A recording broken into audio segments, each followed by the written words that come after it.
السلام علیکم ورحمۃ اللہ وبرکاتہ۔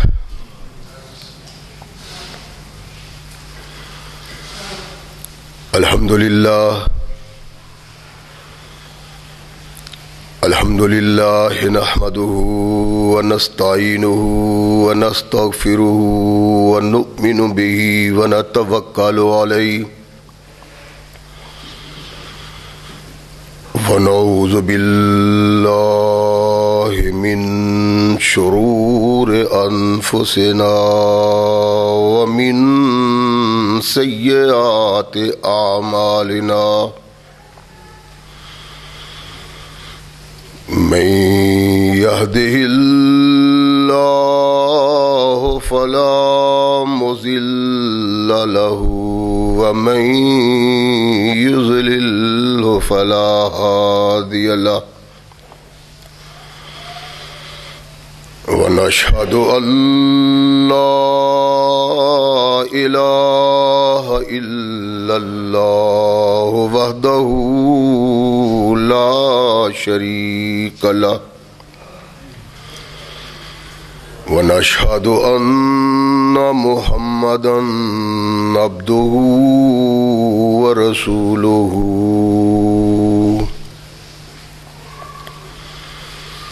أما بعد فأحسن الحديث كتاب الله وخير الهدي هدي محمد صلى الله عليه وسلم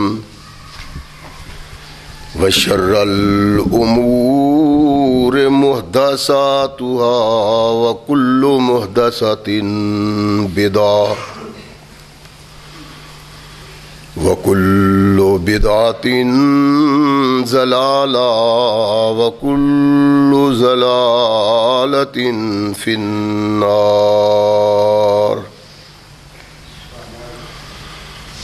أما بعد فأعوذ بالله السميع العليم من الشيطان الرجيم من همزه ونفخه ونفثه بسم الله الرحمن الرحيم إن الذين قالوا ربنا الله ثم استقاموا فلا خوف عليهم ولا هم يحزنون أولئك أصحاب الجنة خالدين فيها جزاء بما كانوا يعملون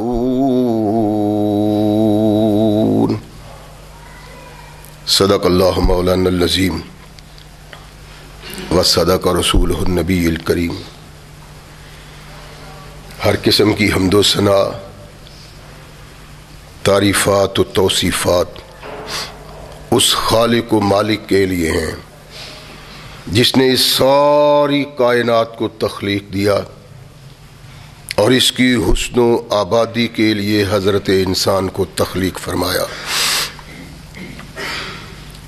کروڑوں درود و سلام اس ہستی اقدس و مقدس پہ کہ جس کا نام نامی اسم گرامی ہے محمد صلی اللہ علیہ وسلم۔ لاکھوں رحمتیں ان نفوس قدسیہ پہ کہ جنہوں نے سرور کائنات علیہ الصلاۃ والسلام سے اس ضابطۂ حیات کو وصول کیا اور اس کو ہم تک پہنچانے کے لیے اپنا تن من دھن قربان کر دیا۔ اللہ کی یہ بہت بڑی کرم نوازی ہے کہ اس نے اس ضابطۂ حیات کو ہم تک پہنچانے کے لیے ایسے مضبوط ذرائع اور اسباب استعمال فرمائے کہ ان کی موجودگی میں ہم ببانگے دہل کہہ سکتے ہیں کہ یہ ضابطۂ حیات جو آج قرآن کی صورت میں ہمارے ہاتھوں میں موجود ہے، یہ وہی ضابطۂ حیات ہے جو آج سے کم و بیش 1400 سال پہلے نبی کائنات رسول ثقلین حضرت محمد رسول اللہ صلی اللہ علیہ وآلہ وسلم پہ انسانوں کی رشد و ہدایت کے لیے نازل ہوا۔ اللہ کی اس کرم نوازی پہ ہم جس قدر بھی اس کا شکریہ ادا کریں، کما حق ہو اس کا شکریہ ادا نہیں ہوتا، اس لیے کہ یہ ضابطۂ حیات وہ دستور المتقی ہے کہ اگر انسان اس سے تعلق پیدا کر لے تو یہ قرآن اس کی دنیاوی زندگی میں ایک عظیم انقلاب پیدا کر دیتا ہے، اور اگر اس کو اپنے جسم و روح پہ جاری و طاری کر لیا جائے تو یہی وہ ضابطۂ حیات ہے جو انسان کو دنیا کے ساتھ ساتھ عقبہ کی کامیابی کی ضمانت بھی دیتا ہے۔ مگر سدحیف ایسا ضابطۂ حیات آج جس قوم کے دامن میں ہے، وہ قوم اپنی بدنصیبی کے سبب اس کی رحمتوں اور برکتوں سے محروم ہے۔ اس کا سبب ڈھونڈنے کے لیے باریک بینی کی ضرورت نہیں، اگر ہم تھوڑا سا وقت نکال کے اپنے اندر جھانکیں تو ہمارے ضمیر سے ایک آواز آئے گی جو ہماری رہنمائی بن سکتی ہے۔ آدم سے لے کر آج تک جتنی قومیں پیدا ہوئی ہیں، جتنے دور آئے ہیں، ان ادوار میں جہاں برے لوگ موجود تھے وہاں اچھے لوگ بھی تھے، اور اچھے لوگوں کی یہ ذمہ داری تھی کہ وہ برے لوگوں کی رہنمائی کریں اور انہیں راہ راست کی طرف آواز دیں، بلائیں ان کو۔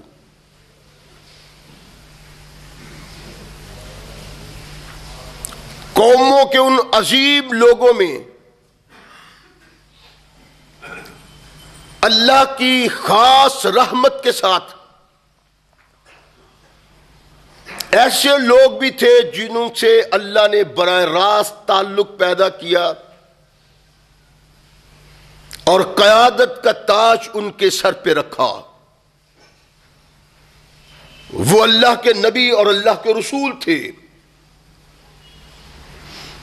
تحریک کو لے کے وہ آگے بڑھتے ہیں جس کا مقصود انسانیت کی اصلاح ہے، اور یہ ایک تاریخی حقیقت ہے کہ جو لوگ انسان کے دوست ہوتے ہیں، اس کے خیر خواہ ہوتے ہیں، انسان ان کی طرف توجہ نہیں دیتا، اعراض کرتا ہے، مخالفت کرتا ہے۔ اس کا سبب کیا ہے؟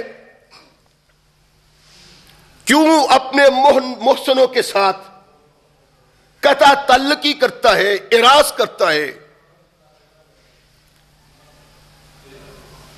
اس کا سبب،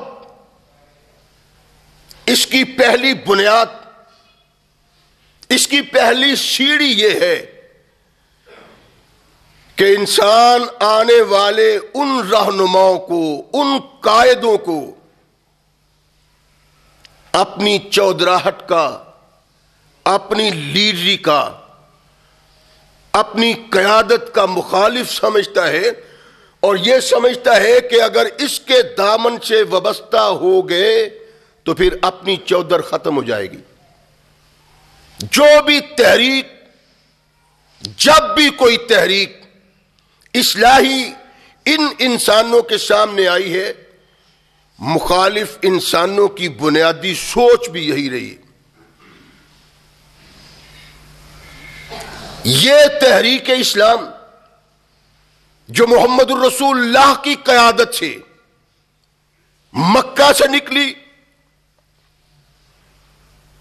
اس کی مخالفت بھی انہی لوگوں نے کی جو سمجھتے تھے کہ محمد کے دامن سے وابستگی ہماری قیادت کی تباہی اور بربادی ہے۔ چنانچہ محمد رسول اللہ کا مقابلہ کیا گیا، ان سے مجادلہ کیا گیا، ان سے مناظرہ کیا گیا، اور حق کی تاریخ جب بھی چلتی ہے تو اس تحریک کے مخالف بہت زیادہ ہوتے ہیں۔ اسلام محمد الرسول اللہ کی صورت میں انسان کی رہنمائی کرتا ہے، مکہ کے بت پرست محمد رسول اللہ کے مخالف صلی اللہ علیہ وسلم، ایران کے آتش پرست رسول اللہ کے مخالف، نجد کے عیسائی رسول اللہ کے مخالف، یعنی اس وقت جتنے بھی مذاہب موجود تھے، تحریکیں موجود تھیں، وہ ساری تحریکیں ایک دوسرے کی مخالف تو نہیں کرتی تھی، لیکن محمد الرسول اللہ کی مخالفت میں متحد تھیں۔ کیوں؟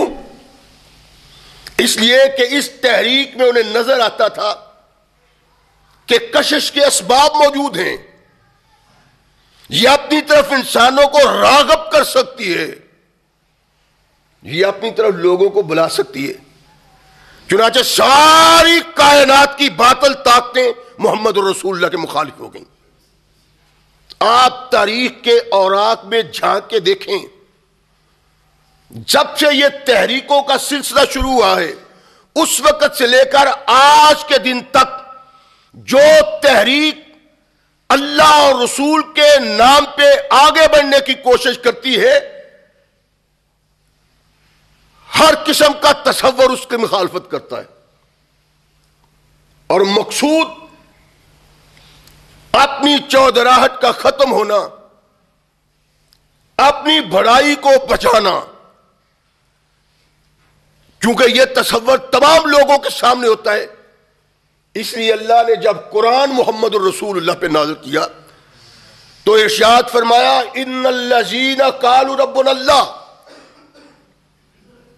ثم استقاموا فلا خوف علیہم ولا هم یحزنون۔ جو اللہ کے دین کو مضبوطی سے تھام لیتے ہیں، ان کے دلوں میں کائنات کی کسی باطل طاقت کا خوف پیدا نہیں ہوتا۔ جو ایمانداری سے تھامتے ہیں، اس کو نجات کا سبب سمجھتے ہوئے، اس کو آخرت کی کامیابی سمجھتے ہوئے، جب اس کے دامن کو تھامتے ہیں تو پھر وہ اس کے ہو جاتے ہیں، کوئی خوف ان کے دل میں نہیں آتا۔ اور یہ ایک حقیقت ہے کہ جو انسان اللہ کی توحید سے وابستہ ہوتا ہے اور وہ تمام کائنات کی باطل اور طاغوتی طاقتوں کو چھوڑ کے اللہ کی توحید سے وابستہ ہو جاتا ہے، تو اس کے دل میں کسی کو خوف نہیں رہتا۔ اللہ کہتے ہیں لا خوف علیہم، ان کے دلوں میں کسی کا خوف نہیں آتا، ولا هم یحزنون، اور نہ وہ زندگی کے کسی پہلو میں اور زندگی کے کسی دور میں غم سے آشنا ہوں گے۔ زندگی کا دور، یہ دور بھی اور آخرت کا دور بھی، نبی رحمت محمد رسول اللہ صلی اللہ علیہ وسلم کا محبوب صحابی ابو ہریرہ رضی اللہ تعالیٰ عنہ سعید بن مسیب سے ملتے ہیں تو کہتے ہیں اللہ ہمیں جنت کے بازار میں ملائے. وہ تابعی کہتے ہیں اے اللہ کے نبی کے صحابی ہے، آپ نے کیا بات کی ہے؟ کیا جنت میں بھی بازار ہوں گے؟ ارشاد فرمایا ہاں میں نے نبی رحمت محمد رسول اللہ صلی اللہ علیہ وسلم کی زبان سے سنا ہے. کہتے ہیں کہ دنیا کے اندازے کے مطابق لوگ اللہ کی اجازت سے جمعہ کے دن اکٹھے ہوں گے، اندازے سے. اللہ ان سے ملاقات کریں گے، عرش الہی ان کے سامنے ظاہر ہوگا. صحابی رسول سے سعید پوچھتے ہیں اچھا تو کیا لوگ اللہ کو دیکھیں گے؟ کہا یہی سوال میں نے محمد رسول اللہ سے کیا تھا. اللہ کے نبی، اللہ اگر یوں ہمارے سامنے آئیں گے تو کیا ہم اللہ کو دیکھیں گے؟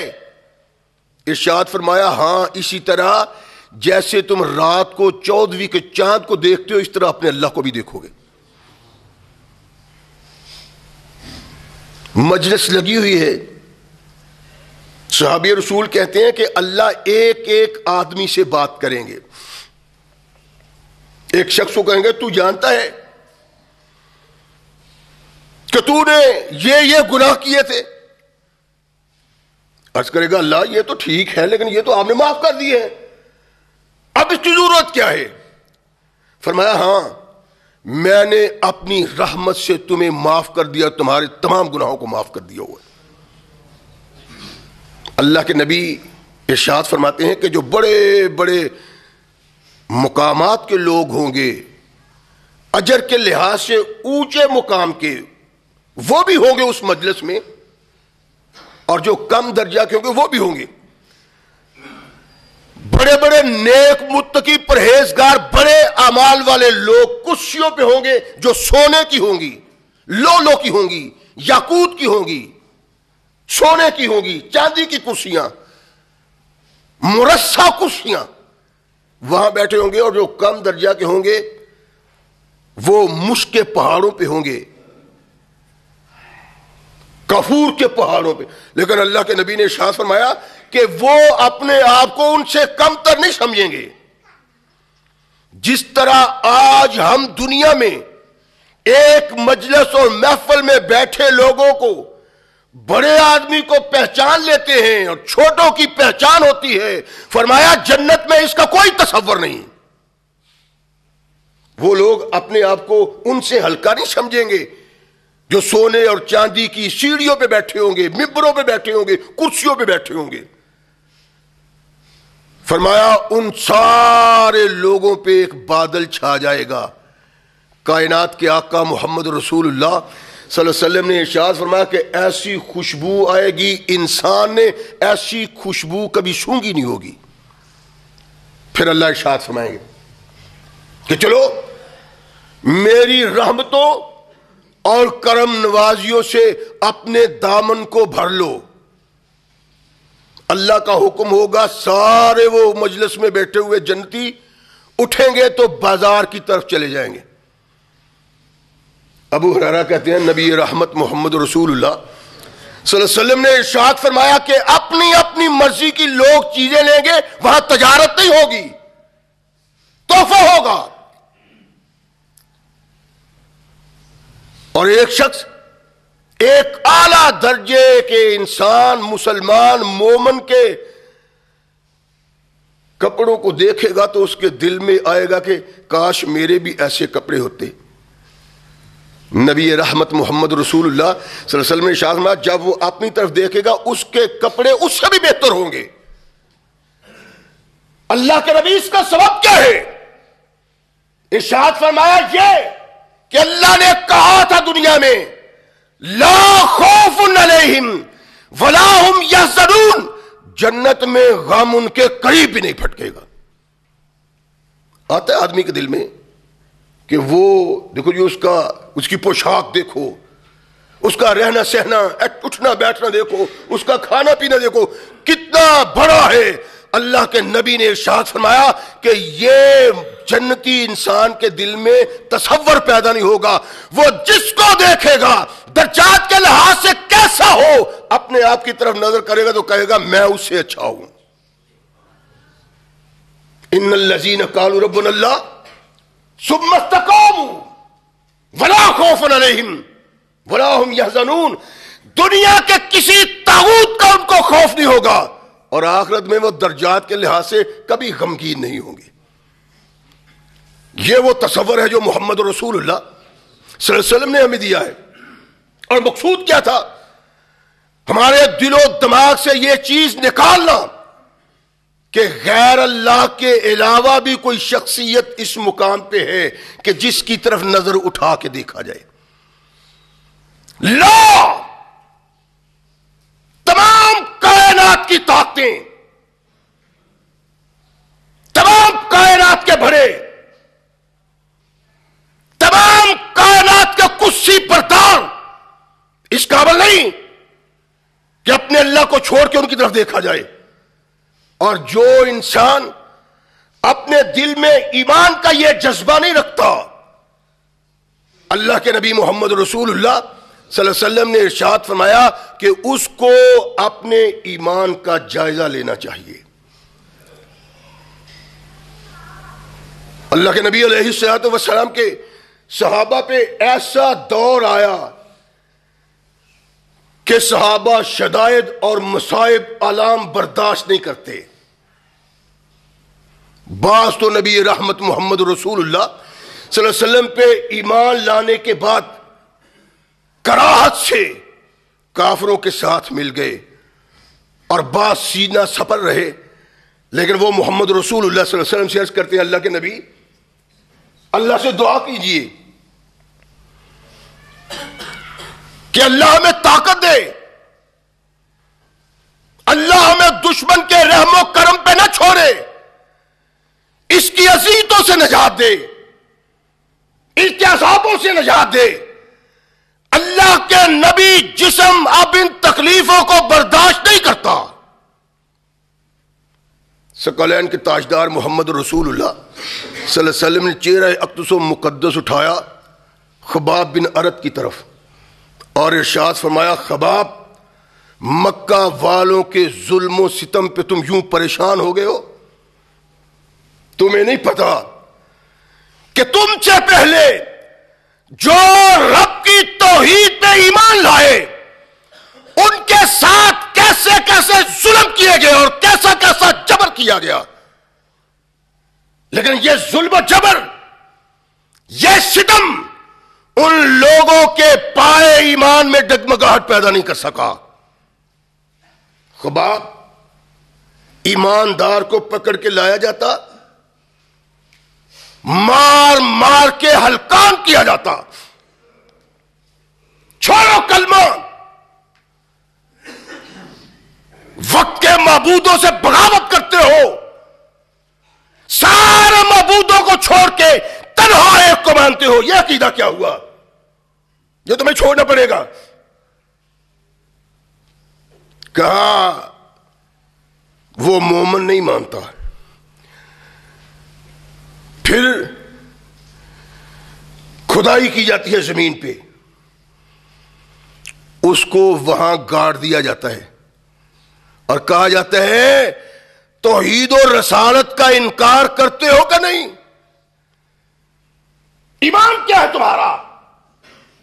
اللہ ایک ہے، اتباع کے لیے ایک شخصیت ہے، اللہ کا رسول، اور باقی سب کو چھوڑ دیتے ہو؟ مانتے ہو کہ نہیں ہماری بات؟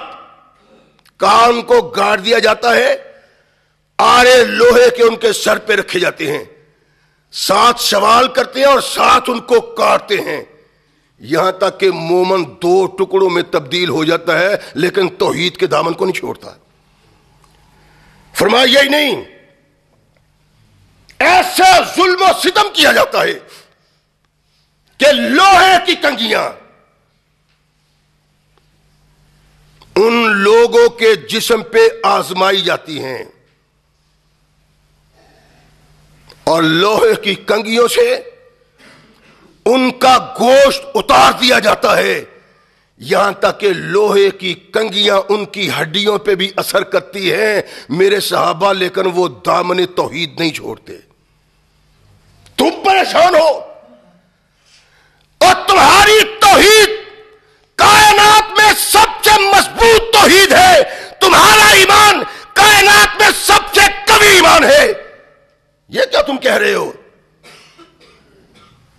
اللہ کے بندو، اللہ کہتا ہے جب تم میرے دامن سے وابستہ ہو جاؤ، جب تم میرے نظریات کو قبول کر لو، جب تم میری تعلیم کو قبول کر لو، پھر کائنات کی تمام طاقتوں کے ظلم و ستم کو برداشت کرنے کے لیے سامنے آؤ۔ تمہارے قدموں میں نہیں لرزانا چاہیے، یہ لرزہ تمہارے ایمان کو کمزور کر دیتا ہے۔ رحمت کل کائنات محمد رسول اللہ صلی اللہ علیہ وسلم ایک صنف نازک کی بات کرتے ہیں، عورت کی، جو اللہ نے مخلوق انسانی میں کمزور چیز بنائی۔ علامہ ابن کثیر نے سورہ بنی اسرائیل کے ابتدائی آیات پر گفتگو کرتے ہوئے اس واقعہ کو بیان کیا ہے کہ فرعون کی بیٹی کی مشاطہ ہے، کنگھی کرنے والی۔ کہتے ہیں کہ وہ کنگھی کر رہی، اس کے ہاتھ سے کنگھی چھوٹ گئی تو وہ کہتی ہے بسم اللہ۔ فرعون کی بیٹی کہتی ہے بسم اللہ، اللہ تو میرا ہی باپ ہے نا۔ کہنے لگی نہیں، اللہ تیرا باپ نہیں، اللہ وہ ہے جو مجھے بھی رزق دیتا ہے، تجھے بھی رزق دیتا ہے، تیرے باپ کو بھی رزق دیتا ہے۔ کہتی ہے میرے باپ کے علاوہ کسی کو معبود سمجھتی ہو، رب سمجھتی ہو، اللہ سمجھتی ہو؟ کہا ہاں، جس نے ساری کائنات کو تخلیق دیا، مجھے تخلیق دیا، تجھے تخلیق دیا، تیرے باپ کو تخلیق دیا جو یہ کہتا ہے انا ربکم الاعلی، رب دوسرے بھی ہیں لیکن سب سے بڑا رب میں ہوں، اس کو بھی تخلیق دیا۔ اس کی بیٹی نے اپنے باپ سے بات کی کہ بابا، جو ہمارا نمک کھاتی ہے، ہم سے تنخواہ لیتی ہے، وہ ہمارے خلاف ایسی باتیں کرتی ہے۔ بابا وہ تو کہتی ہے تیرا باپ رب نہیں، اللہ نہیں، بلکہ اللہ وہ ہے جس نے تیرے باپ کو بھی پیدا کیا ہے، اور تیرا باپ اللہ کا ویسے ہی محتاج ہے جیسے کنگھی کرنے والی اللہ کی محتاج ہے۔ مصر کا حکمراں، مصر کی نہروں دریاؤں کا مالک، جس کے اشارہ چشم ابرو پہ انسان حرکت کرتے ہیں اور سانس لیتے ہیں، اس کو چھوڑ کے کسی ایسے رب کو مانتی ہے، کسی ایسے اللہ کو مانتی ہے جو آسمانوں کی پنہائیوں میں رہتا ہے۔ لائے اللہ اس کو لائے، جور و ستم کیا۔ میں نے پچھلے خطبہ جمعہ میں عرض کیا تھا نا کہ فرعون کی بیوی بھی ایمان لائی تھی، آسیہ، اور جو لوگ اللہ کی توحید پہ ایمان لے آتے ہیں ان کے دل میں اللہ داخل ہو جاتا ہے، کوئی خوف، کوئی وحشت ان کے دل میں لرزہ نہیں پیدا کرتی۔ اور اللہ کی قسم، جو اپنے اللہ کے دین کے لیے، جو اپنے اللہ کی توحید کے لیے یوں کٹ مرنے کے لیے آمادہ ہوتا ہے، اللہ جو اس کو اپنی کرم نوازی سے نوازتے ہیں کسی دوسرے کو نہیں نوازا جا سکتا۔ میں نے عرض کیا تھا نا آسیہ نے مار کھائی، اور یہ میں نہیں بتایا کہ اللہ نے آسیہ کو مار کھانے کی جزا کیا دی تھی۔ نبی کائنات محمد رسول اللہ صلی اللہ علیہ وسلم نے ارشاد فرمایا فرعون کی بیوی جو کلمہ توحید کے لیے ظلم و ستم سہتی ہوئی فوت ہو گئی، قیامت کے دن وہ محمد کی بیوی ہوگی۔ اللہ ان لوگوں کو یوں اجر دیتا ہے جو اللہ کی توحید کے لیے کٹ مرتے۔ چھوڑو اس کو، کہا یہی ہے تمہیں میری الوہیت پہ ایمان اور یقین لانا پڑے گا۔ کہنے لگی نہیں فرعون، میں رب کی توحید توحید سے وابستہ ہو گئی ہوں، اس لیے اب کسی غیر کو رب ماننے کے لیے تیار نہیں ہوں۔ کیسے تجھے الہ مان لوں؟ الہ محتاج نہیں ہوتا، تم ان غلاموں کے محتاج ہو، ان انسانوں کے محتاج ہو، کھانے کے محتاج ہو، پینے کے محتاج ہو، تمہیں محتاجی ہی محتاجی ہے۔ مالک خالق الہ وہ ہو سکتا ہے جو محتاج کسی کا نہ ہو، وہ اللہ جس کی میں بات کرتی ہوں وہ کسی کا محتاج نہیں، ساری دنیا اس کی محتاج ہے۔ کہنے لگا رک جاؤ، اس نظریہ کو چھوڑ دو، وگرنہ تمہیں وہ سزا دوں گا کہ جس کا تصور بھی نہیں تم کر سکتی۔ کہنے لگی نہیں، اس سے تعلق کے بعد کائنات میں کسی کا خوف نہیں رہتا۔ ادھر ستم گر ہنر آزمائے تو تیر آزما ہم جگر آزمائے، کر کے دیکھ لو۔ اللہ کے نبی کہتے ہیں، اس نے کہا اس کے بچوں کو لاؤ، اور پیتل کی دیگ ہے، کہا اس کو جلاؤ یہاں تک کہ یہ آگ بن جائے، اور جب یہ آگ بن جائے ایک ایک بچہ کر کے اس دیگ میں ڈالتے جاؤ۔ رحمت کل کائنات محمد رسول اللہ صلی اللہ علیہ وسلم ارشاد فرماتے ہیں کہ ایک ایک بچہ اس دیگ میں ڈالا جاتا ہے، ماں کی ممتا تڑپتی نہیں۔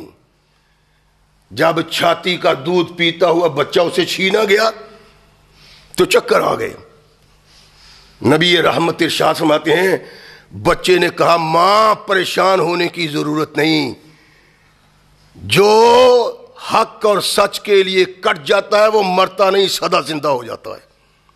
بچہ کہتا، اللہ کے نبی نے ارشاد فرمایا کہ بچے نے کہا ماں کی ممتا کو سکون آ گیا، اب تم چلو۔ کہنے لگی دیکھو میں اس دیگ میں پڑنے کے لیے تیار ہوں، لیکن ایک درخواست ہے، ایک خواہش ہے، اگر تم پورا کر دو تم بادشاہ ہو۔ کہا کیا؟ کہنے لگا کہو۔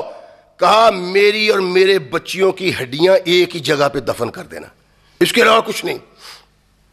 کہنے لگا چلو تیرے حقوق ہم پہ ہیں، یہ مانا۔ اللہ کے نبی محمد رسول اللہ صلی اللہ علیہ وسلم ارشاد فرماتے ہیں کہ معراج کی رات میں گیا، چلتے چلتے ایک مقام سے اتنی خوشبو آئی کہ انتہائی زبردست خوشبو جو آج تک سونگھی نہیں تھی، مست کر دیا اس خوشبو نے۔ میں نے جبریل کو پوچھا جبریل یہ اتنی زبردست خوشبو کہاں سے آ رہی ہے؟ کہا فرعون کی بیٹی کی مشاطہ کے محل سے آ رہی ہے اس کی۔ ان الذین قالوا ربنا اللہ ثم استقاموا فلا خوف علیہم ولا هم یحزنون، اگر تم ڈر جاتے ہو، وہ حکومت کی طاغوتی طاقت ہو یا کوئی طاقت، اس سے ڈر کے اللہ کے احکامات کی بغاوت کرتے ہو، اللہ ارشاد فرماتا ہے تمہارے ایمان کا بیڑا غرق ہو جاتا ہے۔ ڈر جاؤ، جب تم نے رب سے تعلق پیدا کر لیا ہے، جب توحید تمہارے سینے میں آ گئی ہے تو کسی باطل کا خوف تمہارے سینے میں نہیں داخل ہونا چاہیے۔ حق وہ ہے جو رب کہتا ہے، حق وہ ہے جو رسول کہتا ہے، اس سے ہٹ کے جو بھی ہے سب باطل ہے۔ باطل کا مقابلہ کرنے کو اللہ نے کہا ہے، باطل سے دب جانے کو اللہ نے نہیں کہا۔ وہ کائنات کا قائد اور رہنما، وہ کائنات کا آقا جس نے صحابہ کے قدموں میں مضبوطی پیدا کرنے کی کوشش کی، یہ بتا کے کہ پہلے مومنوں کے ساتھ کتنا ظلم و ستم ہوتا تھا، اس نے پہلے اپنا کردار دکھایا مومنوں کا۔ تاریخ میں ہے کہ کونین کے آقا محمد رسول اللہ صلی اللہ علیہ وسلم کی حمایت میں آپ کا چچا آپ کے لیے مخالف قوم کے سامنے کھڑا ہو جایا کرتا تھا، لیکن ایک وقت آیا مجبور ہو گیا، حوصلہ ساتھ چھوڑ گیا، کہنے لگا بیٹا میں بوڑھا ہو گیا ہوں، اب میرے اندر طاقت نہیں ہے، اور تو اپنے رب کی بات کر، وہ کہتے ہیں کر اپنے رب کی بات، اللہ معبود ہے، اللہ خالق ہے، اللہ مالک ہے، اللہ رازق ہے، اللہ ہی سب کچھ کرتا ہے، یہ کہو، لیکن لا الہ نہ کہو۔ اب لا الہ کا ہمیں کیا پتا جو لا الہ پڑھتے ہیں؟ اور لا کا مطلب کیا ہے؟ لا ایک ایسی پرہنہ تلوار ہے جس نے شرک کی گردن کو کاٹ کے رکھ دیا ہے، اور تمام قسم کی شراکتیں جو اللہ سے کی جاتی ہیں ان کو اپنے پاؤں کے نیچے پمال کر دیا ہے۔ لا الہ کوئی بھی نہیں اور نہ کسی کا تصور ہے۔ تو مکہ والوں کو پتا تھا، اپنے بھتیجے کو کہو اپنے رب کی بات کیا کرے، یہ لا الہ نہ کہا کرے۔ لا کا مطلب یہ ہے کہ کسی قسم کا بھی کسی بھی انداز میں کوئی معبود نہیں، صرف اللہ معبود ہے۔ نہ کوئی خالق، نہ کوئی مالک، نہ کوئی رازق، نہ کوئی مشکل کشا، نہ کوئی دینے والا، نہ کوئی لینے والا، نہ کوئی زندگی دینے والا، نہ کوئی موت دینے والا، کوئی نہیں، صرف اللہ ہے۔ اس کو کہو بیٹا بوڑھا ہو گیا ہوں، اب چلو تجھے یہ تو اجازت مل گئی کہ تو اللہ کی بات کر، یہ غیر اللہ کی نفی نہ کر، میرے بڑھاپے پہ رحم کر۔ تاریخ میں ہے کہ کونین کے آقا محمد رسول اللہ صلی اللہ علیہ وسلم نے جب چچا کی یہ بات سنی تو آنکھیں آنسوؤں سے ڈمگا گئیں۔ کہا چچا تیرا کیا خیال ہے؟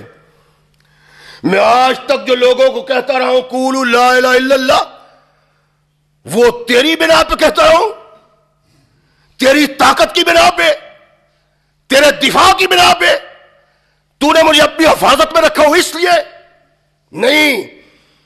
چچا مجھے رب کہتا ہے یہ پیغام خدا لوگوں تک پہنچاؤ کہ لا الہ الا اللہ۔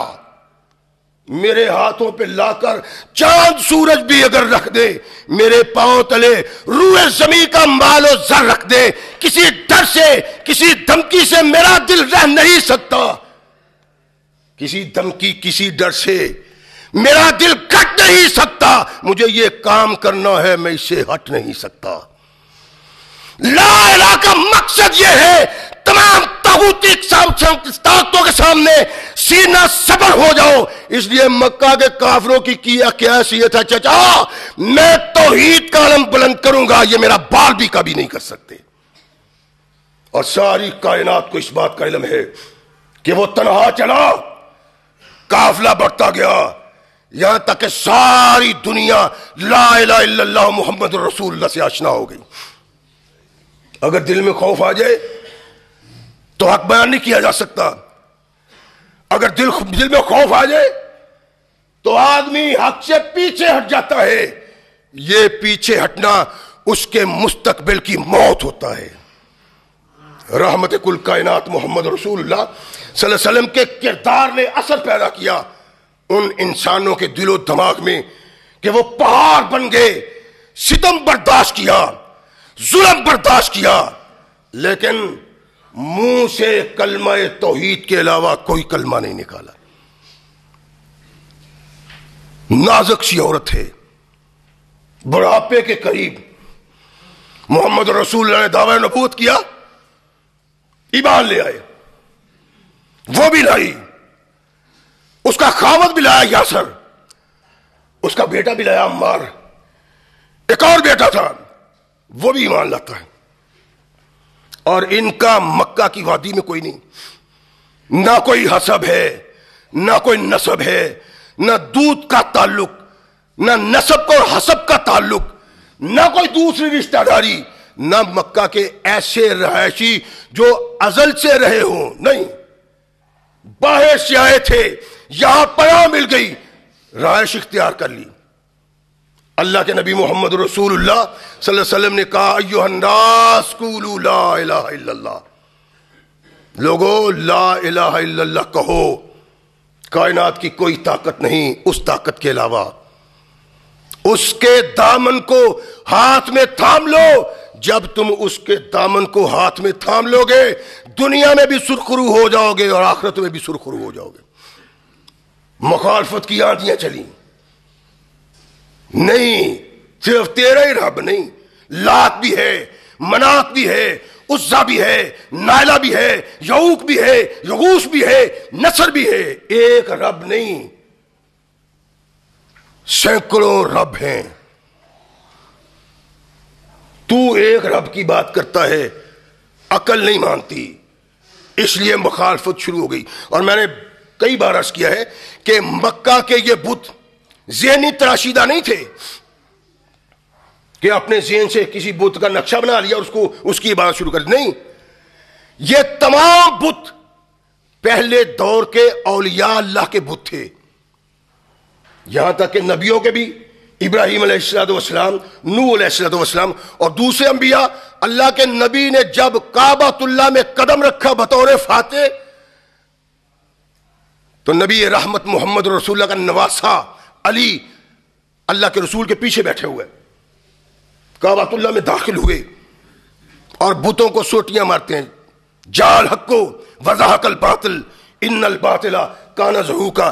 ایک بت کو چھڑی ماری، وہ زمین پہ آ گرا. ساتھیوں نے کہا یہ تو آپ کا بابا ابراہیم ہے، ابراہیم کا بت ہے. ارشاد فرمایا اگر میرا بابا ابراہیم بھی موجود ہوتا تو اپنے بت کا یہی حال کرتا جو میں حال کر رہا ہوں.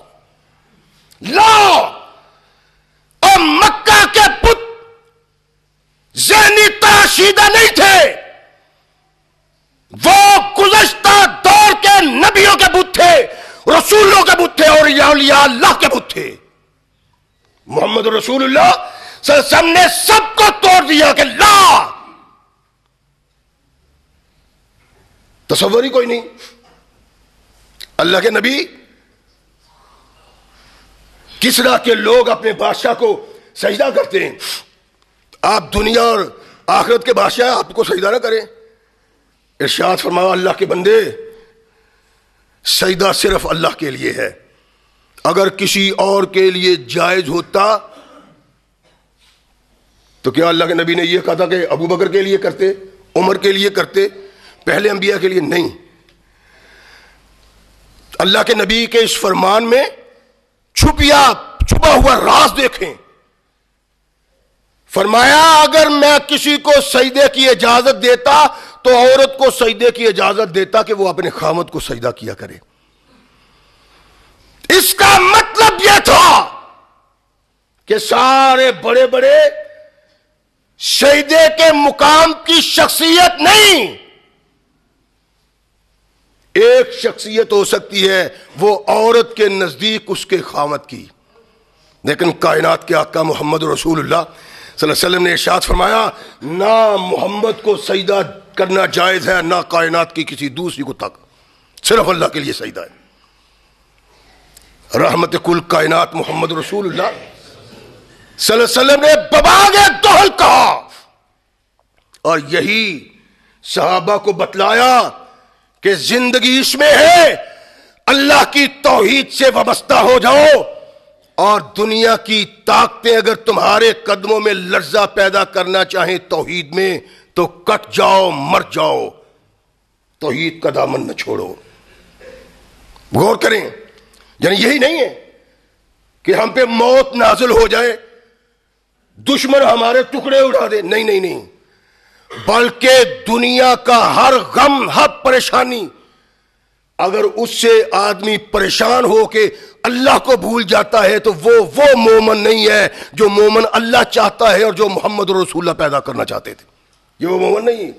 بیماری آ گئی، اتنی بیماری آ گئی، اتنی بیماری آ گئی، پریشان ہو گیا، کمزور ہو گیا ہوں، پریشان ہو کے اللہ کی رحمت سے مایوس ہو گیا. فرمایا یہ مایوسی دعوت ہے. غربت کا وار ہوا ہے، کاروبار تباہ ہو رہا ہے، کاروبار برباد ہو رہا ہے، تو یہ کاروبار کی آباد کاری کے لیے تعویذ کرواتا ہے. بابوں کے پاس، پیروں کے پاس، اپنے رب کا داری چھوڑ دیا، غیر اللہ کے در کی طرف بھاگ گیا. یہ مسلمانوں کی بات ہے، آج کے مسلمانوں کی ہم کرتے ہیں. بیماری کے لیے غیر اللہ، قرضے سے بچاؤ کے لیے غیر اللہ، بیٹے کے لیے غیر اللہ، اور غیر اللہ کے پاس ہی ہم جاتے ہیں. اللہ کو بھول گئے ہیں. ارشاد فرمایا کہ مومن کی علامت ہے کائنات کی تمام مصائب اور علام ان پہ چھا جائے وہ ان سے گھبرا کے اپنے اللہ سے رشتہ نہیں توڑتا. اللہ سے رشتہ جڑا رہتا ہے. نہ پیر نہ فقیر نہ قبر نہ بت نہ حجر نہ شجر کوئی بات نہیں. یہ پریشانی مصیبت علام دینے والا بھی اللہ ہے اور اس کو دور کرنے والا بھی اللہ ہی ہے.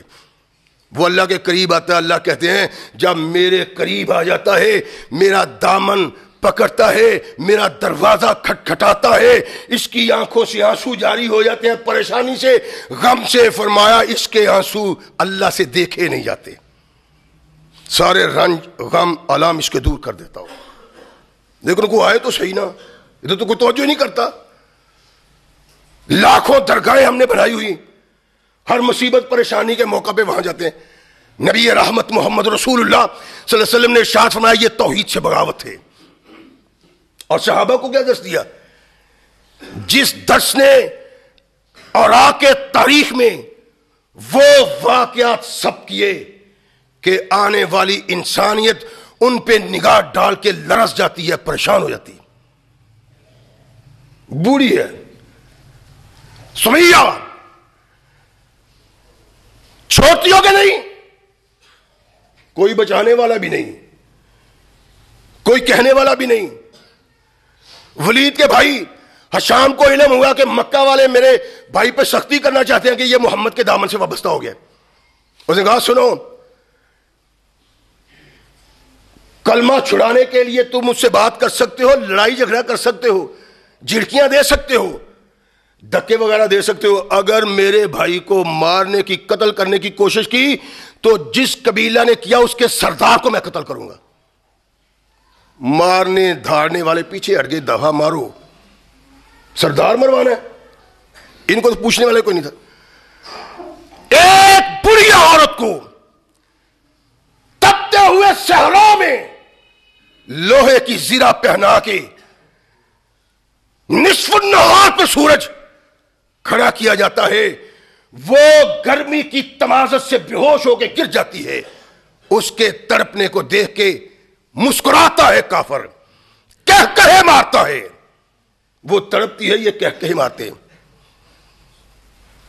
کبھی سنگریزوں پہ لٹایا جاتا ہے, مار مار کے کفر تھک گیا. اس نے دیکھا کہ کوئی بھی ستم اس کے قدموں میں لرزہ پیدا نہیں کرتا.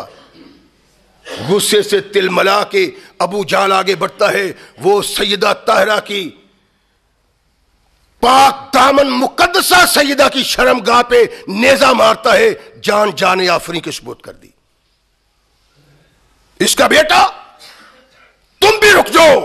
نہیں, گرمیوں کی انتہا وہ جانتے ہیں جو عرب کے صحرا میں کبھی 1 2 3 دن سفر کر کے جنہوں نے دیکھا ہو. لوہے کے کپڑے پہناتے ہیں, انتہا گرمی کی, صحرا میں پھینکا, مار مار کے ہلکان کیا, ٹانگوں کو رسی باندھتے ہیں عمار کی اور الٹا پانی میں لٹکا دیتے ہیں. تڑپتا ہے, بلکتا ہے. پانی سے اٹھایا, محمد کا دامن چھوڑتے ہو کہ نہیں صلی اللہ علیہ وسلم؟ کہنے لگا نہیں, محمد کا دامن نہیں چھوڑ سکتا. جب میں نے دامن پکڑ لیا ہے تو پھر ہر چیز برداشت ہے, محمد کی جدائی برداشت نہیں ہے. آگ کے انگارے دہکائے, اس پہ عمار کو لٹا دیا. کائنات کے آقا محمد رسول اللہ صلی اللہ علیہ وسلم پاس سے گزرتے ہیں, کملی والے کی آنکھیں ڈبڈبا گئیں, آنسو آنکھوں میں آ گئے. اللہ کے نبی نے ویسے آگ کو مخاطب کیا جیسے ابراہیم کے یار نے آگ کو مخاطب کیا تھا. یا نارو کونی بردن و سلامن علی عمار کما کنتے علی ابراہیم. آگ اس طرح ٹھنڈی ہو جا میرے غلام پہ جیسے تو ابراہیم پہ ٹھنڈی ہوئی تھی. لیکن تڑپتے عمار کی اس تڑپ کو دیکھ کے محمد رسول اللہ صلی اللہ علیہ وسلم کی آنکھوں میں آنسو آ جاتے ہیں. کافر کے دل میں ذرا بھی پشیمانی نہیں آتی اتنا زخموں سے چور کہ خلافت امیر المومنین کے دور میں کپڑا اتارا تو لوگوں نے دیکھا کہ سیاہ نشان پڑے ہوئے ہیں کمر پہ. عمار یہ کیا ہے؟ کہا لوگ مجھے انگاروں پہ لٹاتے تھے، میری چربی اور خون سے انگار بجھ جایا کرتے تھے. جو ان کی نہاری اس نے توحید کا دامن نہیں چھوڑا. تو معمولی باتوں پہ باغی بن جاتا ہے توحید کا. تیرا ایمان کیا ہے؟ تو لا الہ بھی کہتا ہے، قبروں پہ بھی جھکتا ہے، تو لا الہ بھی کہتا ہے، زندہ کرداروں کے سامنے بھی جھکتا ہے، تو لا الہ بھی کہتا ہے، درختوں کے سامنے جھکتا ہے، پھر لا الہ کہہ کے تو مسلمان کا مسلمان. رب تو ہمیں خوش ہو جانا چاہیے. بڑے توحید کے چیمپئن جو بڑے بیٹھے تھے وہ بھی اب شرک کی باتیں کرتے ہیں. نہیں شرک کوئی نہیں مسلمان مشرک نہیں ہوتا. اچھا یعنی قرآن کہتا ہے ہوتا ہے، محمد رسول اللہ کہتے ہیں ہوتے ہیں، تو آج کا مواحد کہلانے والا ایسے چھوڑو ان لوگوں کی باتیں. اللہ کے نبی محمد رسول اللہ کے صحابہ نے اس قسم کے شدائد، مصائب اور آلام برداشت کیے.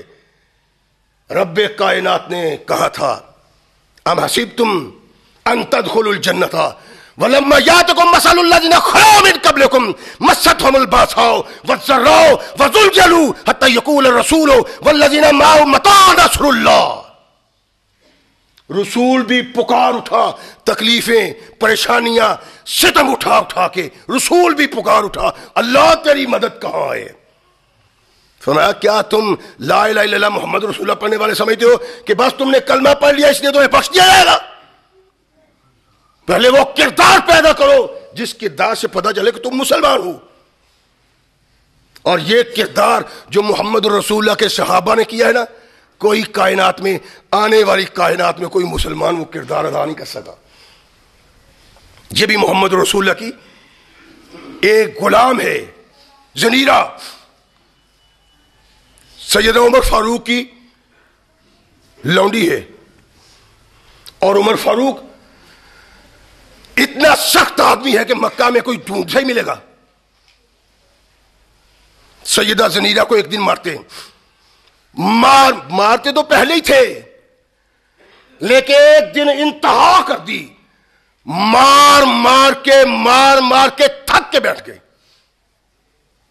جب یہ بیٹھا، مار کھانے والی لونڈی مسکرائی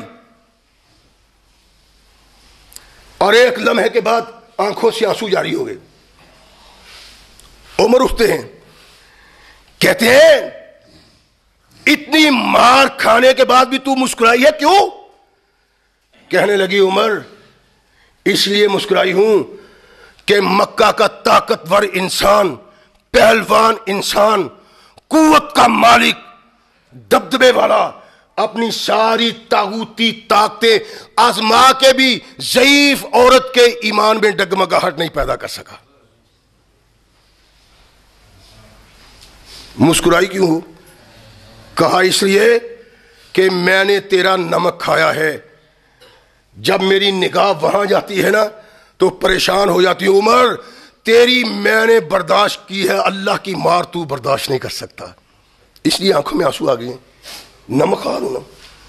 عمر فاروق کہتے ہیں اسی دن سے میرے دل پہ چوکا لگا تھا جب میں نے یہ زنیرہ کی بات سنی تھی. اتنا مارا، صرف عمر نہیں مارتے، مکے کے سارے قریشی کافر مارتے.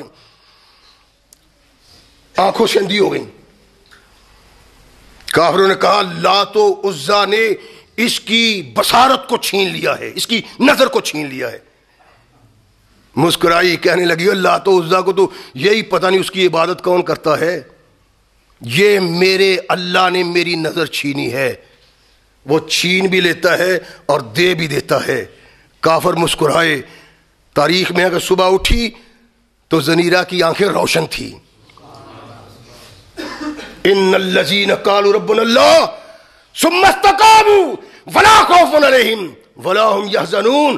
فرمایا وہ مومن کی علامت اور نشانی ہے کہ جب بھی ظلم و ستم کے پہاڑ توڑے جاتے ہیں، جب بھی ساری کائنات کی تند ہوائیں اس کے خلاف چلتی ہے، وہ سینہ صبر تو ہوتا ہے، اس کے قدم میں لڑکھڑاہٹ نہیں آتی۔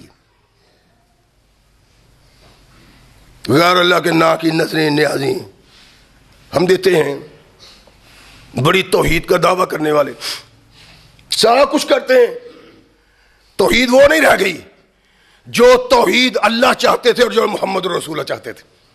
اب تو کوئی بھی نہیں، اب تو بڑے بڑے ملا جو توحید پہ آگ باری کیا کرتے تھے وہ بھی توحید کا آواز نہیں کرتے۔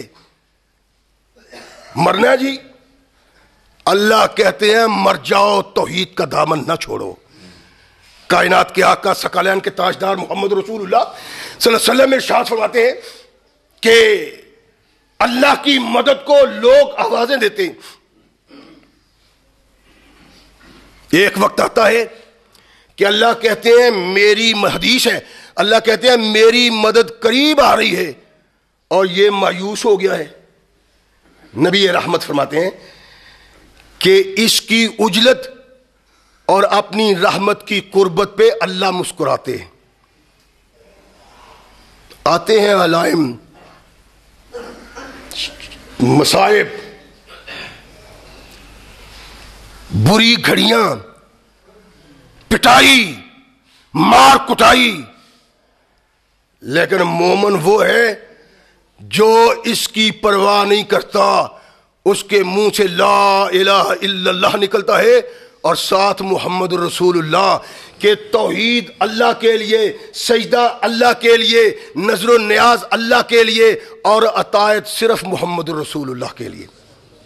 لا الہ الا اللہ محمد رسول اللہ، اللہ نے 25-26 مقام پہ کہا کہ اللہ رسول کی اطاعت کرو، اس کے علاوہ کسی کی نہیں۔ اور جو اس نظریہ حیات پہ قائم اور دائم رہتا ہے، ثقلین کے تاجدار محمد رسول اللہ صلی اللہ علیہ وسلم نے ارشاد فرمایا اللہ اس کے لیے جنت کے دروازے کھول دیتا ہے۔ آؤ آواز مصطفیٰ کی طرف، آؤ قرآن کی طرف، تمہاری سیاست نے تمہیں کچھ نہیں دینا، اس چودھر نے کچھ نہیں دینا۔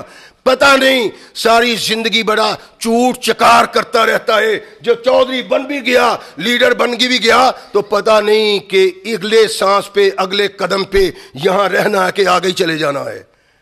اللہ کی جنت کے مقابلے میں جنت تیار ہو گئی، شہد کی نہریں، دودھ کی نہریں، درخت مختلف تیار ہو گئی، تو کہا کہ آئیے جناب جنت تیار ہو گئی ہے۔ ایک قدم دہلیز کے اندر، ایک بار اللہ نے کہا اسرائیل اس کی جان نکال دو۔ اللہ کا مقابلہ کرنے والا، جنت بنانے والا، اپنی جنت کو ان نظروں سے دیکھ نہیں سکا۔ دنیا کے لیے دین کو پسے پش ڈالنا، پتہ نہیں اس کا نتیجہ کیا نکلے، نتیجہ اچھا لینا چاہیے۔ اللہ ہم سب کو صحیح مسلمان بننے کی توفیق عطا فرمائے۔ وآخر دعوانا الحمدللہ رب العالمین۔